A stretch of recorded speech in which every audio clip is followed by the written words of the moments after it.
From the PEP Radio Newsroom, these are the stories we are covering at this hour. Leave the United States. That's a pretty blunt message. It's time for you to leave the United States, the Department of Homeland Security said in an early April email to some immigrants who had legal permission to live in the U.S. Do not attempt to remain in the United States. The federal government will find you. So, what is the backstory to all of this? Kevin St. Jean, a truck driver who was cutting his lawn on a windy afternoon in a town so quiet you can take afternoon walks down the middle of Main Street, was leaving the next day for another long haul and wanted things neat at the two-bedroom home he shares with his wife in the Texas Panhandle town, fittingly called Panhandle. After mowing, he carefully pulled the grass from around the flagpoles in his front yard. One holds the Haitian flag, the other the American. Both are fading in the sun. The young couple who fled the violence that has engulfed Haiti thought until a few months ago that they could see the American dream somewhere in the distance.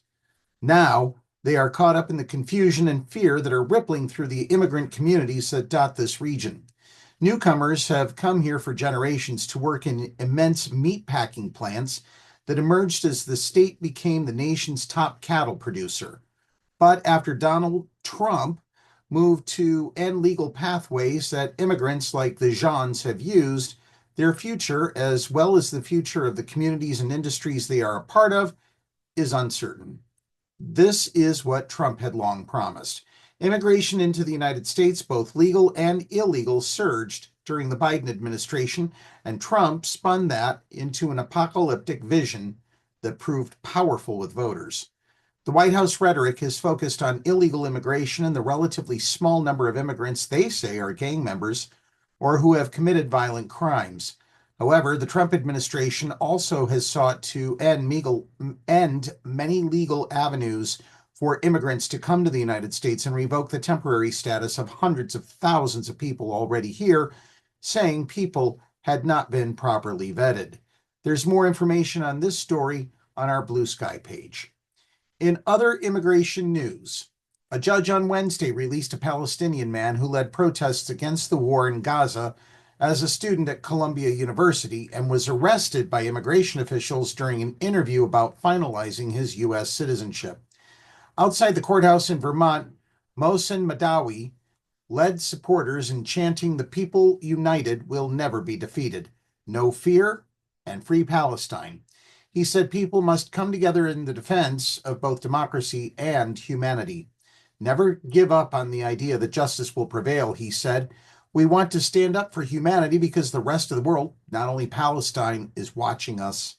And what is going to happen in America is going to affect the rest of the world. His notice to appear in immigration court, said Madawi, was removable under the Immigration and Nationality Act because U.S. Secretary of State Marco Rubio determined his presence and activities would have serious adverse foreign policy consequences and would compromise a compelling U.S. foreign policy interest. His lawyers say Madawi, a legal permanent resident for 10 years, was detained in retaliation for his speech advocating for Palestine and Palestinian human rights. The attorneys say the government can appeal his release, but the judge has allowed him to leave his home state of Vermont and attend graduation next month. He recently completed coursework at Columbia and was expected to begin a master's degree program there in the fall. U.S. District Judge Jeffrey Crawford in Burlington, Vermont, issued his ruling Wednesday following a hearing on Madawi, who was arrested by Immigration and Customs Enforcement agents on April 14th. He's been held at the Northwest State Correctional Facility in St. Albans. The government argues his detention is a constitutionally valid aspect of the deportation process, and that district courts are barred from hearing challenges to how and when such proceedings are begun. District courts play no role in that process. Consequently, this court lacks jurisdiction over petitioners' claims, which are all, at bottom, challenges to removal proceedings. Michael Drescher, Vermont's acting U.S. attorney, wrote, his office did not immediately respond to a request for comment. According to a court filing, Madawi, who was born in a refugee camp in the Israeli-occupied West Bank, moved to the United States in 2014. As a student at Columbia, Madawi was an outspoken critic of Israel's war in Gaza and organized campus protests until March 2024. He co-founded the Palestinian Student Union at Columbia University with Mahmoud Khalil, another Palestinian permanent resident of the United States and graduate student who was detained by immigration authorities. Speaking to supporters, Madawi directly addressed President Donald Trump and his cabinet, saying, "I'm not afraid of you. If there is no fear, what is it replaced with?" he said. Love. Love is our way. That's the news at this hour. Download the Live 365 app to take PEP Radio with you wherever you go. Now back to more music on PEP Radio.